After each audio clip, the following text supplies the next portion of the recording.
अस्सलाम वालेकुम दोस्तों, आज की मेरी वीडियो गुले दोपहरी पे कैसे हम घर में किस तरह उगा सकते हैं। पहले दिन से लेके 3 मंथ की ये मेरी वीडियो कंप्लीट हो चुकी है। पौधा हमारा फ्लावरिंग से भर चुका है। इसे लगाना किस तरह उसके बारे में मैं आपको बताऊंगा और 4 इस वीडियो में मैं आपको ऐसी खादें बताऊंगा जो कि आपके हर फूल वाले पौधे को जो है फूल से भर देगी। खादों में ये टॉप पे आती हैं, बादशाह मानी जाती है फ्लावरिंग को लाने के लिए। तो ये खादें जो आपको शायद पहले कोई ना बता रहा हो, तो ये अगर खादें देते हैं और इस टेक्निक से अगर आप अपने घर में लगाते हैं तो आपका पौधा भी ऐसे फूलों से भर जाएगा। दोस्तों, गुले दोपहरी की कटिंग जो है मेरे पास आ चुकी है। ये लगाना कब होता है? तेज़ गर्मी में आप ये कभी भी लगा सकते हैं। मार्च से लेकर आप इसे जो है जून जुलाई अगस्त तक जो अपने घर में लगा सकते हैं। फ्लावरिंग बहुत अच्छी लेने के लिए हमने क्या करना होता है इस वीडियो में मैं आपको बताऊंगा। तो कटिंग हमारे पास आ चुकी है। तो मैंने मालिक को कहा था कि इसमें जो मुख्तलिफ़ कलर के फ्लावर हों वही हमें कटिंग चाहिए। अब देखते हैं इसमें मुख्तलिफ़ कलर के फ्लावर आते हैं या एक ही कलर के आते हैं। तो गुले दोपहरी की कटिंग हमने किस तरह लगानी है, ठीक है। 1 से 1.5 इंच जो होगी शाख, उससे हमने सारे पत्ते जो है रिमूव कर देने। ये देख ले, इतने से जो है जितना हमने मिट्टी के अंदर दबाना उसमें सारे पत्ते हमने रिमूव कर देने। अगर हम वो नहीं करते तो होता क्या है कि वहाँ पे फिर इन पत्तों की वजह से फंगस लग जाती है और पौधे हमारे जो ग्रो नहीं होते। तो लगाना किस तरह हमने ये देख लें। इस तरह हमने सुराख करना है और उसके अंदर जो है हमने इस तरह टहनी रखनी है और उससे आहिस्ता से जो हमने उसे पुश करना है। बस इतना सिंपल सा तरीका होता है इसे उगाने के लिए। तो इसको आपने जिधर मर्ज़ी नहीं लगा देना। ये देख ले, 2 इंच या 1 इंच के फासले से ही आपने इन टहनियों को लगाना। अगर आप जहाँ मर्ज़ी लगा देंगे फिर ये पौधा जो है तरतीब सा उग जाता है और देखने में खूबसूरत नहीं लगता। हमने इसे इस तरह लगाना है कि हमारा पौधा जो है चारों तरफ जो है फैल जाए और बुशी लगे।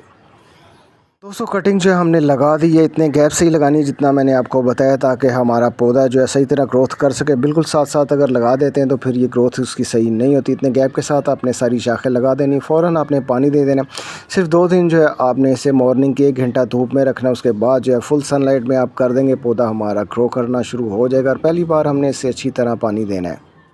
तो दोस्तों, तकरीबन 10 दिन बाद की मैं वीडियो बना रहा हूँ। हमारा पौधा जो है फ़िलहाल जो है सेट हो चुका है और उस पर कुछ फ्लावर जो है आना शुरू हो गए। तो अभी हमने इसे खाद नहीं देनी होती। पौधे को हमने ज़मीन के साथ जो है अटैच होने देना होता है। अगर हम इसी टाइम जो है 1-2 दिन बाद ही खाद दे देते हैं तो पौधा हमारा जो है वहीं पे जो है फिर डेड हो सकता है। तो हमने जो है इसे पहले ज़मीन के साथ अटैच होने देना। उसके बाद जब देखें हमारा पौधा सेट हो गया, नए पत्ते निकालना शुरू हो चुका है, फिर हमने खाद देनी है ताकि पौधा हमारा फ्लावरिंग पे आए। तो दोस्तों, जब आपका पौधा 20 दिन का हो जाए तो फिर आपने जो है खादें देना स्टार्ट कर देनी है। तो साथ ही पौधा जो है आपका 1 से 2 दिन बाद ही बहुत अच्छी फ्लावरिंग पे आ जाएगा। इतना अच्छा इसका रिज़ल्ट होता है। ये पहली खाद जो मैं आपको दिखा रहा हूँ ये सरसों की खली है और सरसों की खली हमने तकरीबन 10 लीटर पानी में इतनी सी डालनी है। अगर आप मुझसे ज़्यादा डाल देते हैं या ज़्यादा देर तक इसे भिगो के रखते हैं तो पौधा हमारा फ़ौरन जो है डेड हो जाएगा। तो आपने एक लिमिट तक ही इसे भिगो के रखना है, यानी आधे घंटे से ज़्यादा जो है सरसों की खली को हमने 10 लीटर पानी में इतना सा भिगोना है। और दूसरी जो खाद आपको मैं दिखा रहा हूँ ये एप्सम साल्ट है। इसका भी ताल्लुक फ्लावरिंग के साथ होता है। फ्लावर जो है बहुत ज़्यादा लेके आता है और फ्लावर जो है बहुत ज़्यादा लश ग्रीन कर देता है, डार्क कलर में आ जाते हैं। पौधा हमारा बहुत ज़्यादा ग्रीनरी में आ जाता है। अक्सर होता है ना कि तेज़ धूप में हमारा पौधा जो है ग्रीन नहीं रह जाता और हल्के हल्के से उसके कलर्स हो जाता है। तो ये ग्रीन भी कर देता है और पौधे को फ्लावरिंग पे बहुत ज़्यादा लाता है। एक समझ लें मैजिकल फर्टिलाइज़र है। फ्लावर लाने के लिए सारी खादें मैं आपको बता रहा हूँ।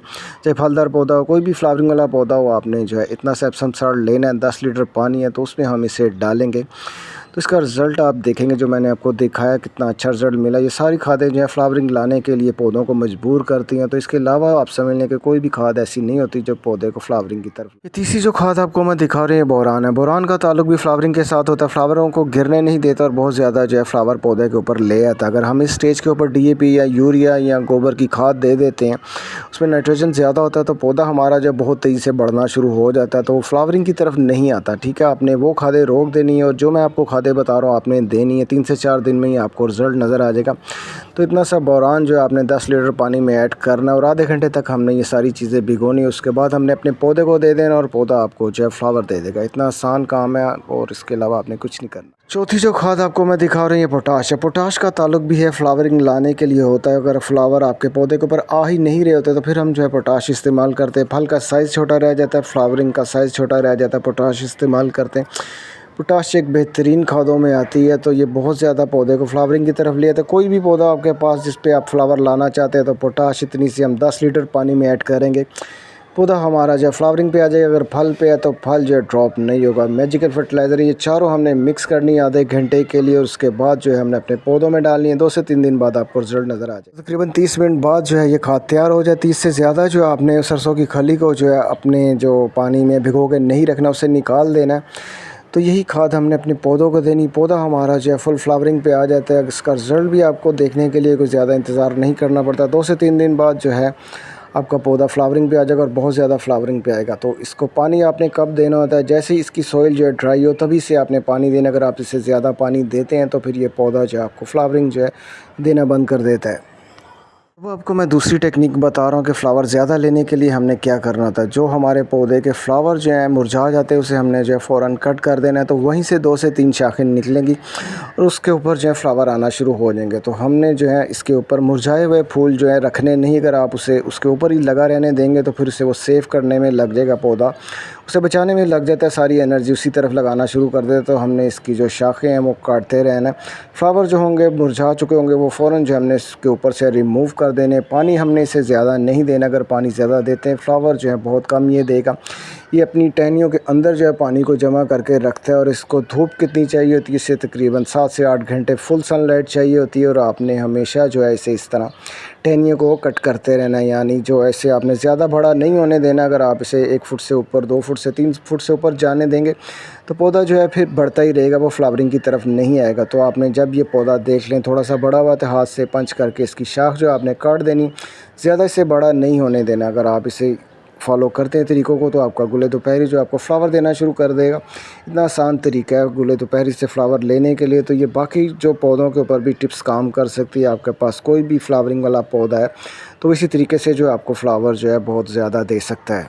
और ये टब के अंदर भी मैंने सेम दिन जो है दोनों पौधे लगाए थे। ये देख लें ये पौधा जो है बढ़ना शुरू हो चुका है, लेकिन इसके ऊपर एक भी अभी तक फ्लावर जो है नहीं आया। तो ये देख लें, इससे मैंने कोई खाद नहीं दी, कोई कटिंग नहीं की, ना पानी का इसका ख्याल रखा है। पौधा फुल धूप में है फिर भी देख लें इसके ऊपर कोई फ्लावर आने को तैयार नहीं है। अगर हम इसकी केयर नहीं करते जो मैंने आपको तरीका बताया तो आपके पौधे जैसे मैं देखता हूँ फेसबुक पे, टिकटॉक पे, इसी तरह बढ़ रहे होते हैं, उसके ऊपर फ्लावर नहीं आ रहे होते। तो दोस्तों ये देख लें कितनी आसानी से जो हम अपने पौधे के ऊपर फ्लावर ला सकते हैं। कोई भी आपके पास पौधा है तो फ्लावर लाने के लिए आप ये टेक्निक अपना सकते हैं। लेकिन बाकी जो पौधे होते हैं उससे तेज़ गर्मी में हम इतनी तेज़ फर्टिलाइज़र नहीं दे सकते, क्योंकि ये गर्मी को पसंद करता है, इस पर गर्मी का कोई असर नहीं हो रहा था। तो हम जो है इन्हें खादें दे सकते हैं। अगर आपके पास बाकी पौधे जो हैं तो आपने डोज़ जो है बहुत ही कम कर देनी है मई जून के महीने में, क्योंकि बहुत गर्म ये खादें होती है और पौधा जो है फिर गर्मी से मर सकता है। गुले दोपहरी पे कोई असर नहीं होता गर्मी का। और बाकी जो खाद बची है हम अपनी सब्जियों के पौधों को दे देंगे। इनकी वीडियो आने वाली है। पीनट है, पुदीना है, काफ़ी ज़्यादा सब्जियां जो मैंने लगाई हैं इसे हम दे देंगे, क्योंकि ये क्यारी में लगी और क्यारी में जो है पौधा खाद को बर्दाश्त कर जाता है फुल तेज़ गर्मी में भी। अगर गमले में आपके पौधे हैं कोई और किस्म के तो फिर आपने मई जून के महीने में जो है ये खाद नहीं देनी। फ्लावरिंग वाले पौधों को आप दे सकते हैं। फ्लावरिंग वाले पौधे क्योंकि धूप को बहुत ज़्यादा पसंद करते हैं और इस खाद का जो वो हीट होती है उसे भी बर्दाश्त कर सकते हैं। अगर आपके दिल में कोई सवाल है किसी भी पौधे के लिए तो आप मुझसे सवाल कर सकते हैं और मुझे बताएं आपने कौन से कलर के पौधे लगाए हुए हैं गुले दोपहरी के।